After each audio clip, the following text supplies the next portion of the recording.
Social media Facebook Instagram और TikTok open कर लें तो फिर हमारी उस ब्रेक का कोई फ़ायदा नहीं है। अस्सलाम वालेकुम, मेरा नाम है अली बादामी। आज हम बात करेंगे टाइम मैनेजमेंट के कि यानी कि 5 की पॉइंट्स टू टाइम मैनेजमेंट। हम अपना टाइम मैनेज किस तरह कर सकते हैं, 5 बेसिक पॉइंट्स हैं, उस पर हम थोड़ी बात करेंगे, उसकी हम वजाहत करेंगे और हम आपको बताते हैं कि हम बड़ा इजीली हम अपने टाइम को मैनेज कर सकते हैं। तो ये मैंने 5 पॉइंट्स यहाँ पे लिखे हैं। तो सबसे पहला जो पॉइंट आता है, set clear goals and priorities, कि यानी कि हमने सबसे पहले अपने सेट गोल करने हैं। गोल को सेट करना है कि हमने किस लिए अपना टाइम को मैनेज करना है और क्या करना है टाइम मैनेज करके, क्योंकि हमारे पास गोल ही नहीं होगा काम करने के लिए तो हम किस तरह टाइम मैनेज करेंगे। जब हमारे पास कोई काम नहीं होगा, हम घर बैठे हुए खाली, तो हम टाइम मैनेज कैसे करेंगे, क्योंकि हमारे पास भी टाइम ही टाइम है। तो फिर उसके अंदर भी हम अक्सर जो है ना कोई काम ना होने के बावजूद भी हम बहुत बिज़ी होते हैं। तो उनकी ये चीज़ है कि हमने सबसे पहले अपना गोल सेट करना है। उसने कहा कि set clear goals and priorities. हमने अपना सबसे पहले गोल करना है कि क्या किस मकसद के लिए हम काम करना है, प्रायोरिटीज़ तरजीहात हमारी क्या है, हमने किस तरह काम करना है। नंबर 2 पे आता है प्लान एंड शेड्यूल। प्लानिंग बहुत ज़रूरी है। कोई भी हमने काम करना है, हम चाहे जॉब करते हैं, हम स्टडी करते हैं, हम काम करते हैं, हम अक्सर हम इस तरह होता है कि हम जो जॉब करते हैं 9 to 5, अब वो 9 to 5 जॉब करते हैं, उसके बाद घर आते आते उनको 6-7 बज जाते हैं, फिर खाना खाना, फिर सो जाना, सुबह फिर इस रूटीन।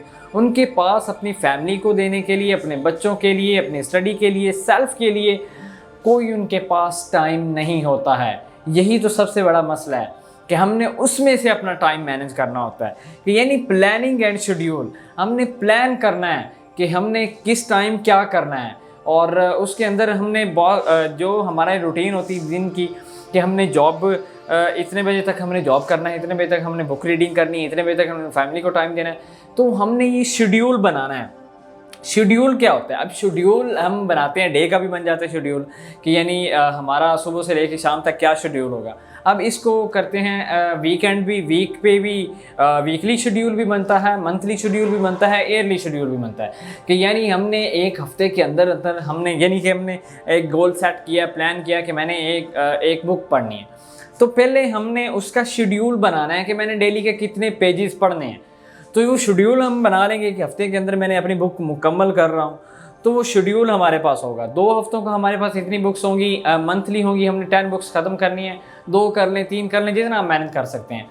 वो होता है शेड्यूल। वो मंथली भी होता है, वीकली भी होता है और ईयरली भी होता है। नंबर 3 पे अवॉइड मल्टीटास्किंग। हमारा सबसे बड़ा मसला क्या होता है कि हम एक काम के साथ बहुत सारे काम कर रहे होते हैं। हम जॉब कर रहे होते हैं, यानी कि हम पढ़ रहे होते हैं, तो हमारा साथ म्यूज़िक चल रहा होता है, मोबाइल चल रहा होता है। अगर हम वैसे कोई वीडियो देख रहे हैं, कोई फिल्म देख रहे हैं, घर बैठे टीवी देख रहे हैं, तो उसके साथ हम मल्टीटास्किंग भी कर रहे हैं, कि यानी एक टाइम की हम ऊपर हम बहुत सारे काम कर रहे होते हैं। अक्सर हमने देखा होता है, हम पार्किंग वगैरह में जाते हैं, पार्कों में, तो लोग वर्जिश करने के साथ साथ मोबाइल भी यूज़ कर रहे होते हैं, खेल भी रहे होते हैं। तो यानी बहुत सारे जब हम काम करते हैं, किसी एक पर फोकस नहीं होता, तो इससे हमें अवॉइड करना है।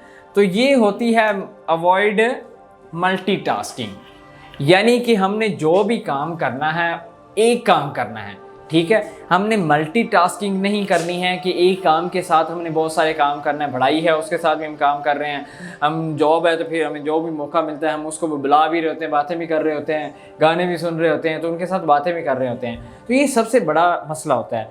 हम जब होते हैं किसी बड़ी महफिल में, अपनी फैमिली में बैठे होते हैं, तो हम साथ मोबाइल भी यूज़ कर रहे होते हैं। तो जो हमारे पुराने लोग हैं वो कहते हैं कि यार ये बच्चे आजकल के, इनको देखो अब ये मोबाइल के अंदर लगे हैं, उनका फोकस आपका उनके अंदर नहीं होता। तो वो भी समझ जाते हैं कि यार कोई फ़ायदा नहीं है, कि यानी इनका ध्यान ही नहीं है, फोकस ही नहीं है किसी एक चीज़ पर। तो ये बड़ा ज़रूरी है, एक टाइम के ऊपर हमने एक काम करना होता है। उसके बाद आता है take regular breaks and practise self care. अपने लिए हमने काम करना है, खुद के लिए हमने काम करना है। जो हम अपने लिए काम करते हैं, अपनी पर्सनैलिटी के लिए, अपनी ग्रोइंग के लिए जितना भी काम करते हैं, उसके ज़रिए हम आगे जा सकते हैं। कि यानी कि रेगुलर ब्रेक्स, वो कहते हैं कि आप अगर काम कर रहे हैं, आपने 6-7-8 घंटे काम करना है, आप जॉब कर रहे हैं, आप अपने बिजनेस के अंदर हैं, तो एक टेक्निक बनाएं कि आपने 2 घंटे काम करना है, उसके बाद आपने 10 मिनट की ब्रेक लेनी, 15 मिनट की, 20 मिनट की। आपने दिन के अंदर आप रूटीन अपने बना रहे हैं कि इतने घंटे के बाद हमने लंच पे जाना है तो हमने ब्रेक करनी है। तो कितना कितना इसमें बहुत सारी एक टेक्निक होती है पोमोडोरो, उसकी हम बाद में बात करेंगे अगले लेक्चर में, पोमोडोरो टेक्निक, ठीक है। इसमें क्या होता है, इसमें होता है कि पोमोडोरो में हम इसकी वजाहत भी करेंगे अगली वीडियो में। पोमोडोरो टेक्निक होती है कि आपने 25 मिनट वर्क करना होता है काम, और जो 5 मिनट होते हैं उसको आपने ब्रेक लेनी होती है। यानी ये होती है पोमोडोरो टेक्निक कि 25 मिनट हमने काम करना है, 5 मिनट हम जो है ब्रेक लेंगे, 25 मिनट काम करेंगे, उसके बाद 5 मिनट ब्रेक लेंगे। अब ऐसा भी नहीं है कि आपने जो ब्रेक लेनी है अपने काम के लिए, अपनी खुद के लिए जो प्रैक्टिस आपने करनी है, अपने सेल्फ केयर के लिए आपने ब्रेक्स लेनी है, अपने माइंड को रिलैक्स रखने के लिए, ताकि आप सारा दिन चल सकें, ठीक है, आप काम कर सकें, आप बोरिंग ना हो। तो हम जो ब्रेक लेते हैं ना, हम फिर इस तरह भी के लोग, हम ब्रेक लेने के दौरान भी हम कहते हैं कि जो हमने ब्रेक लेनी है उसके दौरान भी हम फिर सोशल मीडिया यूज़ करते हैं, मोबाइल यूज़ करना शुरू कर देते हैं। ऐसे काम करते हैं कि वो हमारा जो प्रोडक्टिव टाइम होता है, जिसके लिए हम खुद के लिए टाइम ले रहे होते हैं माइंड को बेस्ट करने के लिए, उसको भी हम वेस्ट कर देते हैं सोशल मीडिया के लिए। चलें, जैसे ये पोमोडोरो टेक्निक है, 25 मिनट हमने ब्रेक काम करना, उसके बाद ब्रेक लेनी। अब 5 मिनट के अंदर भी हम वो रील्स इस्तेमाल करें, सोशल मीडिया, फेसबुक, इंस्टाग्राम और टिकटॉक ओपन कर लें, तो फिर हमारी उस ब्रेक का कोई फ़ायदा नहीं है। तो लास्ट पे है मिनिमाइज डिस्ट्रैक्शन। अब मिनिमाइज डिस्ट्रैक्शन क्या होती हैं, यानी कि हम जो हमारे नोटिफिकेशन होते हैं, सबसे बड़ा जो प्रॉब्लम होता है सोशल मीडिया पे, हमारा नेट ऑन होता है, नोटिफिकेशन ऑन होते हैं, फेसबुक पे किसी ने लाइक किया है, कमेंट किया है, सोशल मीडिया टिकटॉक पे कोई नोटिफिकेशन आता है, तो वो हमारे माइंड को सबसे पहले हमने सोशल मीडिया यूज़ ही इतना किया है कि जब वो नोटिफिकेशन आता है तो हम अपने आप को रोक नहीं पाते हैं, तो हम डायरेक्टली जाके पहुँचते हैं उस सोशल मीडिया के ऊपर, जो जिस चीज़ का भी नोटिफिकेशन आता है। अब नोटिफिकेशन आ गया तो हम क्या करते हैं, हम फेसबुक पे जाते हैं, किसी एक दोस्त ने लाइक किया, कमेंट किया, हम उसका जवाब देते हैं, फिर अगला आता है। तो इन लोगों ने बहुत सारी आर्टिफिशियल इंटेलिजेंस है, इनको पता होता है कि हमने इसको कितनी देर इसको यहाँ पे रखना है, यानी कि जितनी देर हम उनके प्लेटफॉर्म पे रुकेंगे, वीडियोस देखेंगे, इसका प्लेटफॉर्म उनका इस्तेमाल करेंगे, वो उनका बिजनेस है, उनका उतना ही काम अच्छा चलेगा, ज़्यादा चलेगा, वो तो यही चाहते हैं।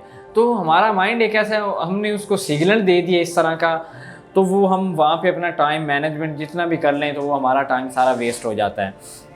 तो सबसे बेस्ट तरीका इसका ये है कि मिनिमाइज डिस्ट्रैक्शन। इसमें नोटिफिकेशन दूसरे भी हो जाते हैं, जब हम काम कोई कर रहे होते हैं, हमने कोई प्लानिंग करनी होती है, कोई बुक पढ़नी होती है, हम ऐसी जगह का इंतखाब करते हैं जहाँ पे बहुत सारे ऐसे दूसरे लोग भी होते हैं। तो वो क्या कर रहे होते हैं कि वो बुलाते हैं, यार इधर आओ, ये पानी लाने वाला है, आपने पानी पीना है, या उधर चलो, इधर आना है। तो वो भी एक इसके अंदर ही आ जाता है, डिस्ट्रैक्शन के अंदर ही आता है। सबसे पहले इसका हल ये है कि हमने अपने सारे नोटिफिकेशन ऑफ करने हैं, ना नोटिफिकेशन आएगा ना हम उधर जाएंगे।